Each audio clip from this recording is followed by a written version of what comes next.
నమస్కారం.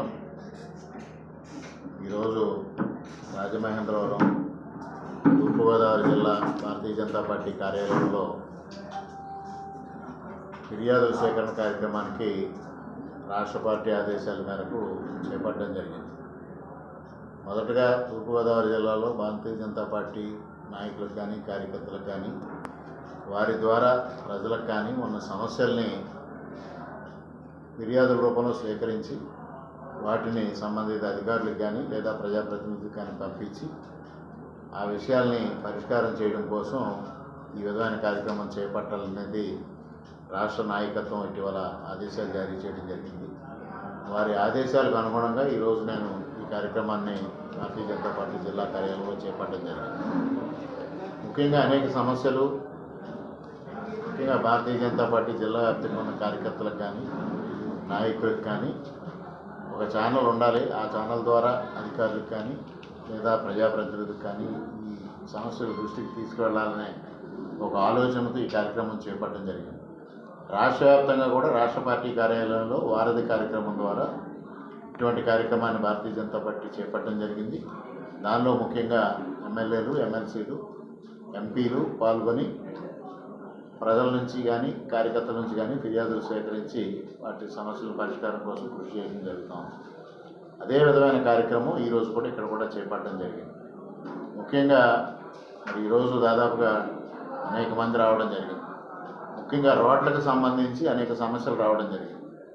ఇంకా జగన్మోహన్ రెడ్డి హయాంలో రోడ్లు ఎంత అస్తవ్యస్తంగా ఉన్న పరిస్థితిని మనం చూసాం. ముఖ్యంగా ఏదైతే రాజమండ్రి నుంచి సీతానగరం వెళ్ళే రహదారి గురించి 3 ఫిర్యాదులు రావడం జరిగింది.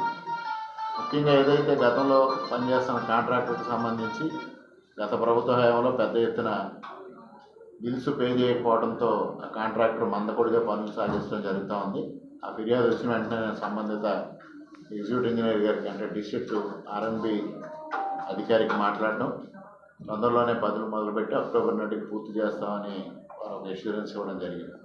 అదేవిధంగా గ్రామాల్లో సిమెంట్ రోడ్ల నిర్మాణం కోసం కానీ ఇతర నిర్మాణాల కోసం కానీ ఫిర్యాదులు రావడం జరుగుతోంది. ముఖ్యంగా రోడ్ల వ్యవస్థ ఏదైతే అస్తవ్యస్తంగా తయారైన పరిస్థితిలో ఇవాళ చక్కదిద్దడం కోసం మరి కేంద్ర ప్రభుత్వ సహకారంతో రాష్ట్రంలో ఉన్న NDA కూటమి ప్రభుత్వం చంద్రబాబు నాయుడు గారి నాయకత్వంలో పెద్ద ఎత్తున కృషి చేయడం జరుగుతోంది.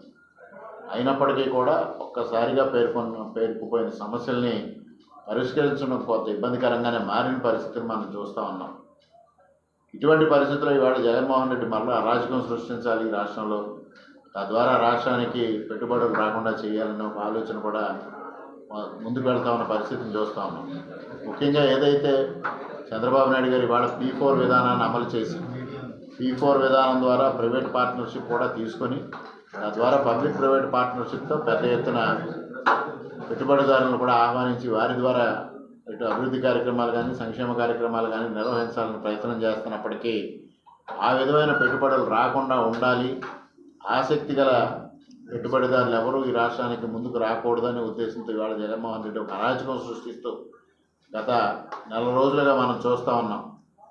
పరామర్శల పేరుతో దండయాత్రలు చేస్తూ దారుణమైన పరిస్థితులు సృష్టిస్తూ తన వాహనం కింద తన కార్యకర్తలనే నలిపి చంపేసే పరిస్థితి. సాక్షాత్తు ఏదైతే భారతీయ సంస్కృతిలో ప్రధానంగా ఆహారాన్ని కాళ్ళతో తొక్కకూడదనే ఒక సత్సాంప్రదాయం మనకుందో ఆ సాంప్రదాయాన్ని కాలరాసి వాళ్ళ మామిడి పండ్లు కానీ ఇతర ఆహార పదార్థాలు కానీ కాళ్ళతో తొక్కుతూ కారులతో తొక్కిస్తూ అరాచకం సృష్టిస్తూ ఈ ఆంధ్రప్రదేశ్ రాష్ట్రానికి గణనీయమైన అభివృద్ధి సాధించే దిశగా కూటమి ప్రభుత్వం చేస్తున్న ప్రయత్నాలకు గండికొట్టడం కోసం ప్రయత్నం చేస్తూ ఉంది.